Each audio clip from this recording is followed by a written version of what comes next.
nung umpisa, nung na-offer, nabasa ko na yung final script, ang dami ko reservation, sabi ko, baka hindi ko kaya, or baka maging cliche na parang, alam mo yun, I'm sure marami ng pelikula about a girl na merong heart ailment, at siya yung ball of sunshine ng pelikula, and, you know, ayokong gumaya, ayokong nasa surface lang yung pagiging positive niya.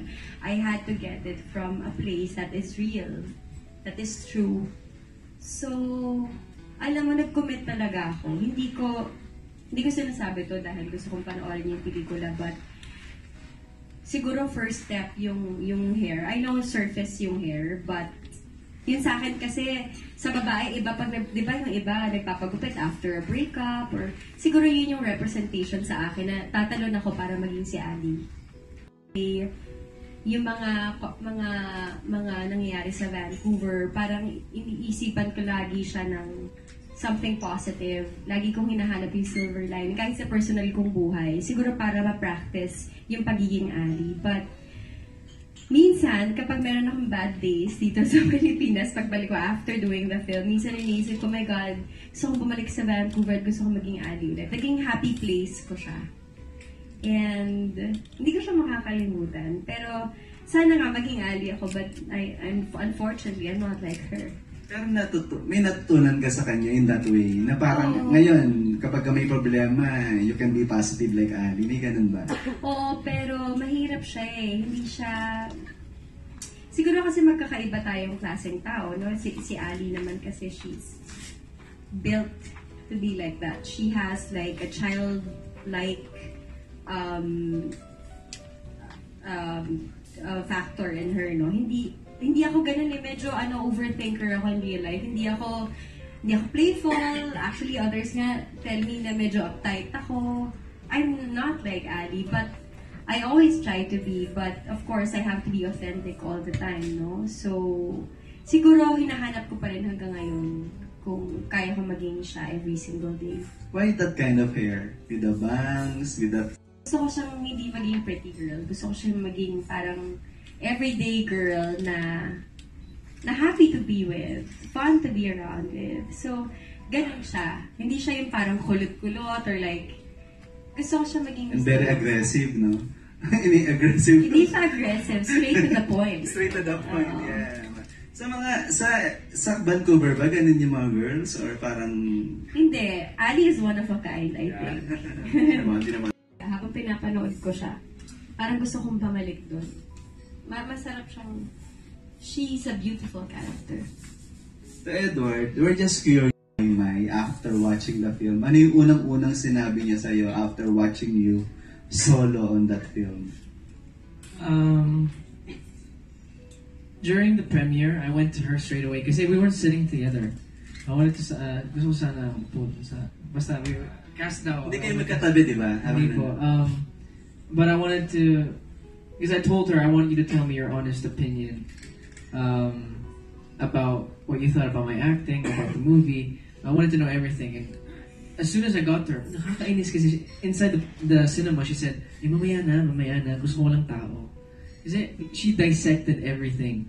She remembered everything. She remembered parts of the movie. Edward, ito, naramdaman ko na, that was her first day, no? This scene was her first day. She was right. She has like this really sixth sense. She said, I saw that you were nervous there. Alam ko first day yan, no? So, she saw the difference in... I think it's some things that maybe not people can see. Because I think it's just because she knows me so well. I think she took notes on her phone about points in the movie. She said, itong nuance mo, parang hindi natural, ganon. So she was really one of my biggest critics and one of my biggest supporters. So yeah, she was she liked the movie as well. She said, it's like you were actually there. It wasn't a movie, it was an experience. So yeah, very, very supportive. So, tanay ko na rin si Bea sa kasi direct Paul. Ano naman pong reaction din ni Gerald nung nakita yung film? Ano yung sinabi sa inyo after watching the film? Sabi niya, ito daw yung best film ko. Sabi niya, ito daw yung paborito niyang pelikula ko. And so sobrang saya niya, magpapa-block screening siya. Block screening siya para sa Marikina. Thank you, Gerald. Tsaka in-announce ko na para hindi niya mabawal. Hindi, masaya siya. Gusto niya yung pelikula. Gusto niya. Sabi niya, hindi niya ako nakita as Bea. Hindi niya nakita si Aga. Para daw na-transport siya sa mundo ni Ali at ni Nick. Actually, he couldn't stop talking about it kahit na nasa loob na kami ng kotse. So, naging fan siya ng pelikula. Nagustuhan niya si Ali? Nagustuhan niya. Si Ali, personally? Oo, character. nagustuhan niya. Sana maging ganun.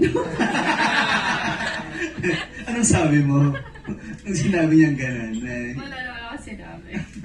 Si Direk naman, ano ba sabi ni Tony after Actually, watching while we were watching the movie, I was sitting si Bea nandito, diba? And then si Tin nandito naman. Nagpapasi sila ng tissues.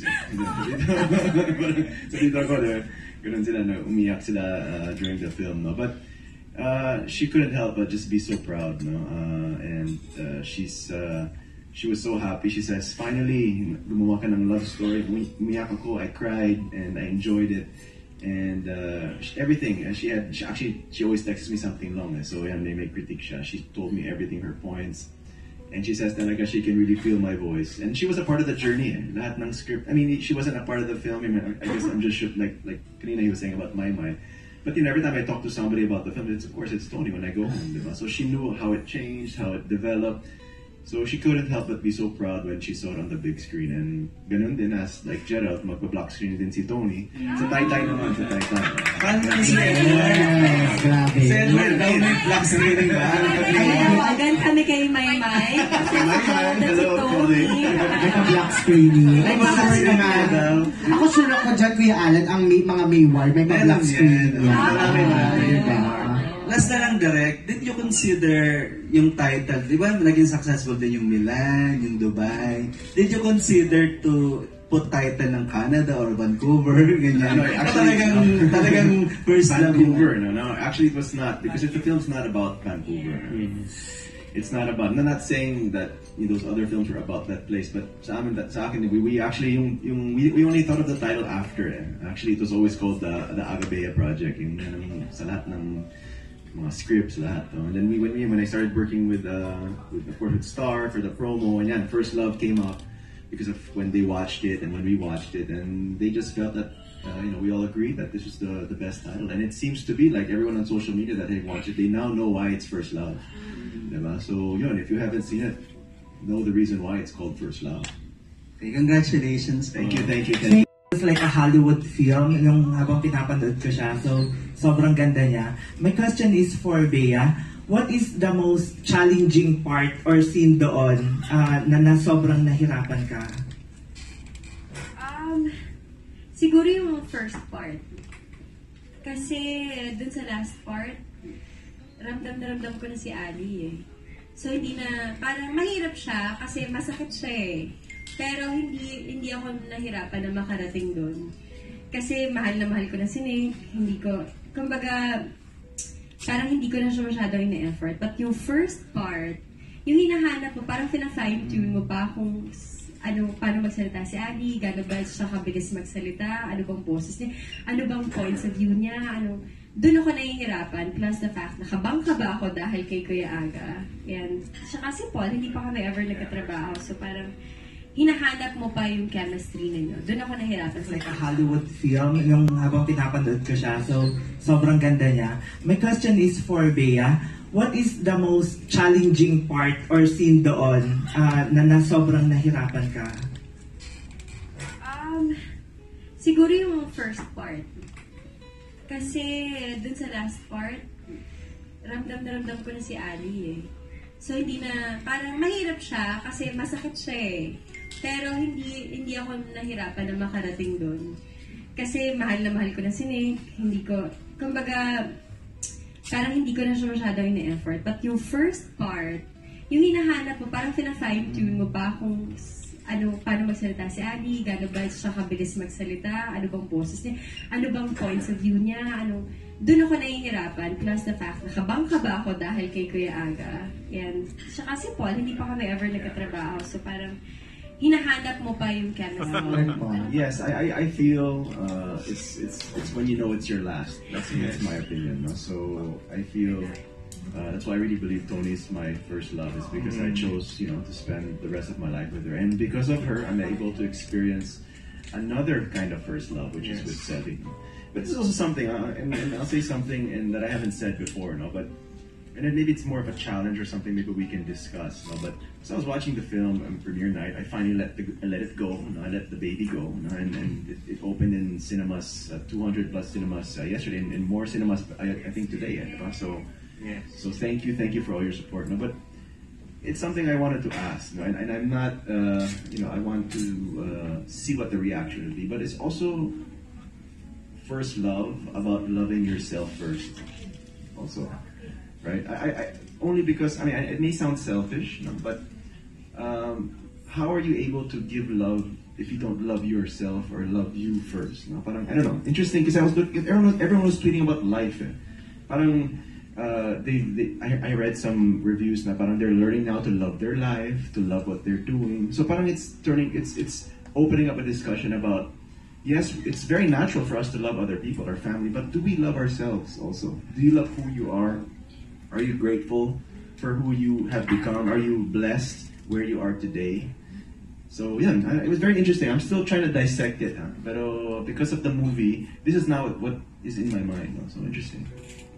How about Miss Bea? Interesting nga yung sinabi mo, Paul. Ngayon ko nga rin naisip.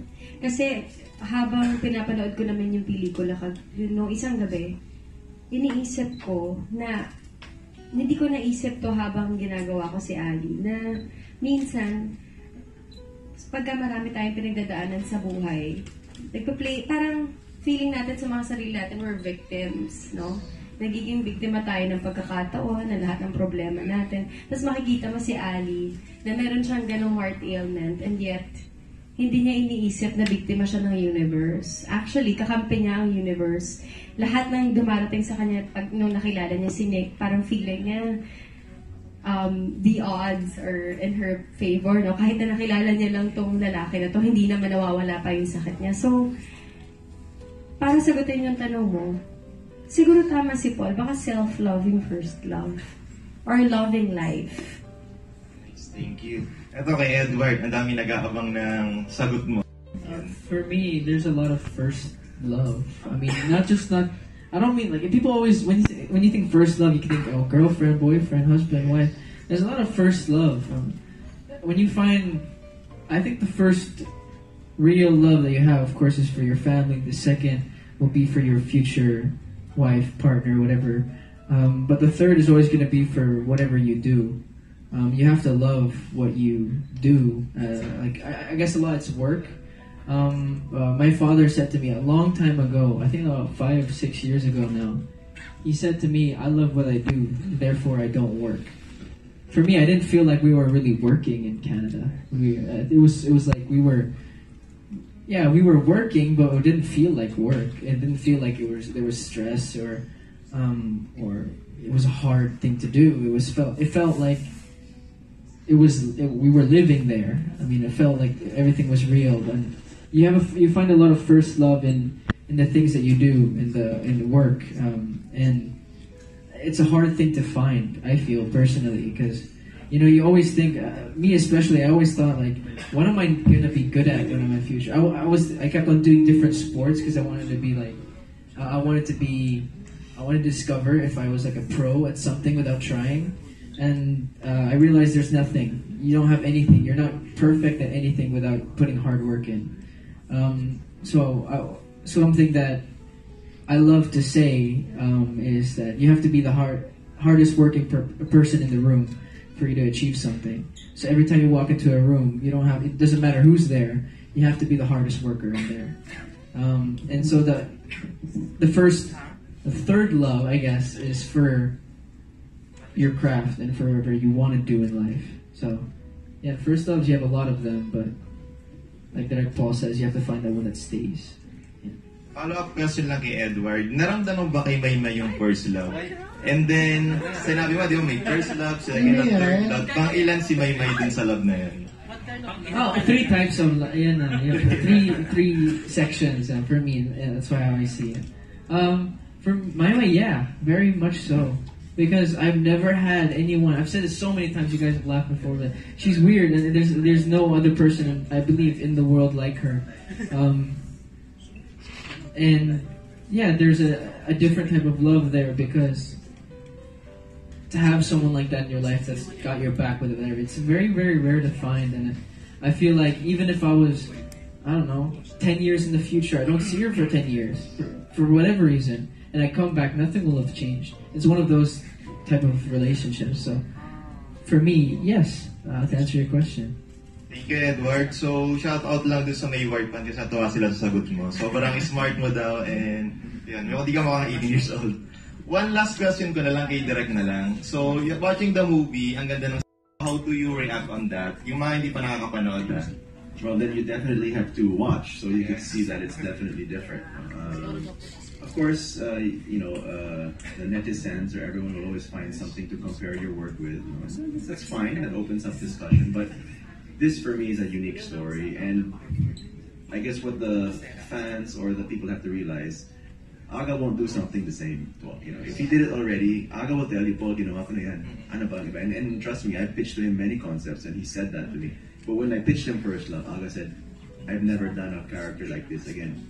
That's why he's now back in the love romantic genre. I mean, he could just like he says in his interviews, he could just be enjoying life. But he loved the story, and the fact that Aga said yes to this is why it's so unique and so different. So if you haven't seen the film, experience First Love. Showing I think 225 cinemas, no? Yes, 225 today. And watch again if you. I'll say this also. When you watch it, it's a film that you need to watch more than once. Yes, I know medyo parang, very biased. But me, every time I watch the film, and I've seen it, honestly, I've seen it a lot because of the post-process. But every time, that's why yung sinabi ko about when I watched it in the premiere night, now how is First Love about loving yourself first? That's the new thing that came into my mind. So yeah, so if you watch it again, maybe you'll get a new revelation. So, yun. Okay, thank you po. At magtatanong ako, please. Ayun. Congrats po, Direk, Bea and Edward. And by the way, belated happy birthday sa inyo. Yes! Belated happy birthday, Direk Paul and Bea. Oo, di ba? So ayun, there's a line in the movie that says, in love, parang, there's no ending, just new beginning. So, what's your take on that line? Wow, nice question. Maganda yung line na yan. Kasi di ba ang totoo naman, kahit naman sa mga past loves natin, wala naman talagang ending. Well, ako, I can only speak for myself. Walang, kahit dun sa previous love ko, walang ending. May nag-transition lang siya into something else. But you still have that love for him. And yet, you have a new beginning with this somebody na you're experiencing a totally new kind of love. So, yun siguro yung take ko para sa akin nung line na yun. For me, I mean, about this movie, I really I'm in love with this movie and the whole experience of it. And actually, on the premiere night, I had a bittersweet moment at the end when the credits start rolling. I said, "Is it over now?" Tapos na ba? So I always enjoy doing promo for this because it's like it hasn't finished yet. I like being with the cast, and it feels. I don't know, it's a different feeling to the other movies that I've been blessed to be part of before. But I mean, yeah, that line stuck with me at the end of the movie that like this is not the end. Maybe it's the end of like the promo is almost finished and the experience of the shooting is over now. But it doesn't mean that that feeling won't be able to come back in the future. So hopefully, thanks. And hopefully I get to be part of, I don't know, this family again one day. So, yeah.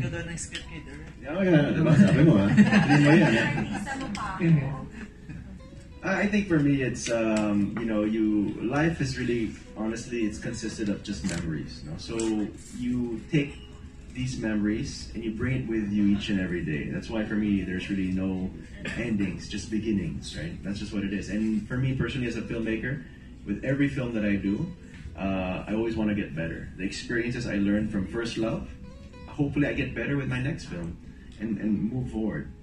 I have this kind of attitude of you just never stop learning, and because of that attitude, there should be no endings, just new beginnings, new experiences, new memories to make, and love life.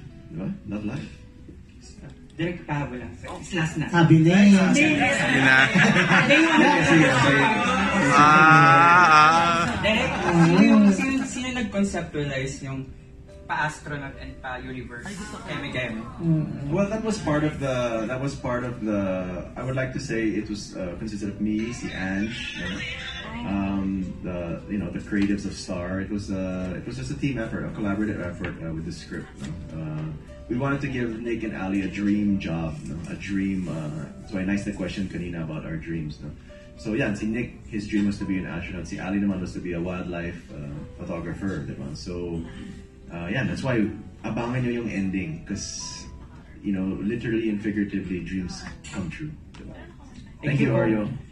Yes, kaya naman, Direk, isa nga rin sa mga dreams na natupad din at matutupad pa lamang kasi gusto ko lang hingan kayo ng reaction dahil nga magkakaroon tayo ng premiere screening sa Vancouver. Yes! Kasama siya.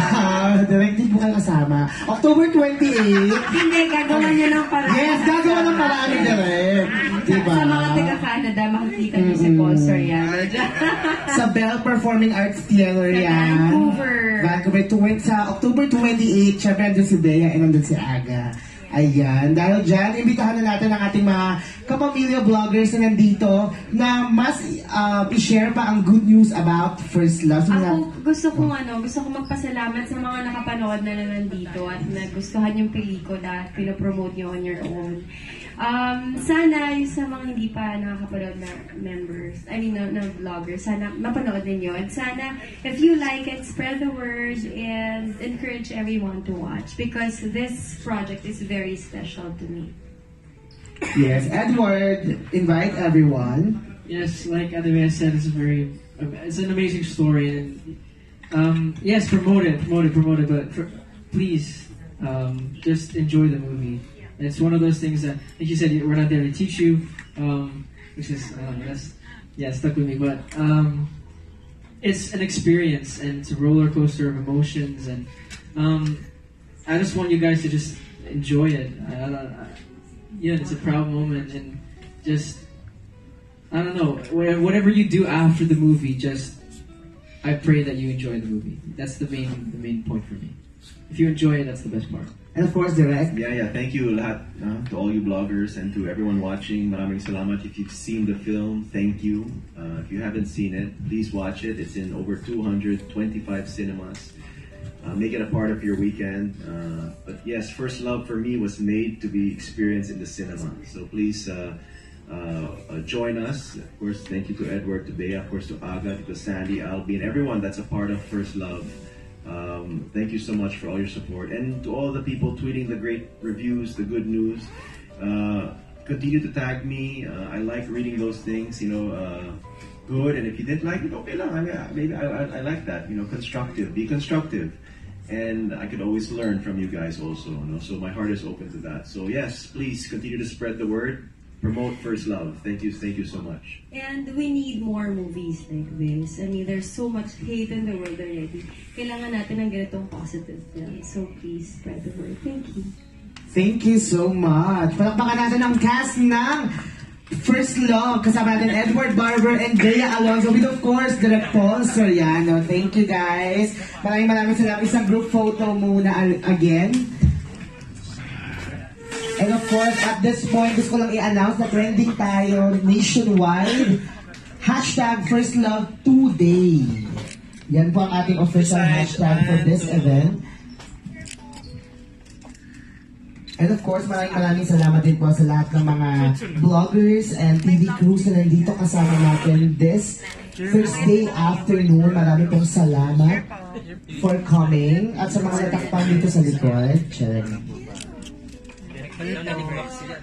sa kaliwa, sa kanan. Ayan. Yung pala yung finale question. May part 2 daw kasi si Adriana at si Simon. Dito po. Second vlog. Can't wait to see Adriana. Ariana? Ariana, no, Adriana. May pala yung... Hindi pinakita. It's not Ariana, it's Adriana. Sharon. Hit ulit. Here po, here. Hindi, gusto ko lang sabihin sa pelikula. Pagkasabi niya kami na record. Kaya ako, ano yung best birthday gift para sa akin? Siyempre, ano yung paborito ko ginagawa sa buhay ko. I am living the dream, I'm doing movies that I love. And so, ito talaga yung best gift para sa akin. And I hope marami pang manood. Kasi, kagaya nga na sinabi ko kanina, we need more movies.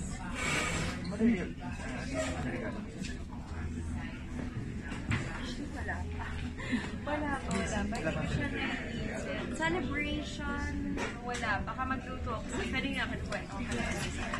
Baka magluto ako sa bahay. Para sa mga mahal ko sa buhay. Mag-off ako ngayon. Yes, yun ang gift ko para sa sarili ko. Gift ko kahapon sa sarili ko magpahinga. As in, tamad day lang for me. Kumain lang ako ng mga paborito ko pagkain. Tutog, and then dinner with family hanggang 12. Hindi ko na matapos yung birthday ko. Masayang araw para sa akin. Ang sweet na message sa inyo, Gerald. Dati mo lang siya. So I guess ito yung parang picture mo sa parang ngayon. Oo, yung binili niya dati yung sinasabi niya 3 years. Sally and Casey. Hello lang, hi. Hi, Sally and Casey. Have a good day. Thank you.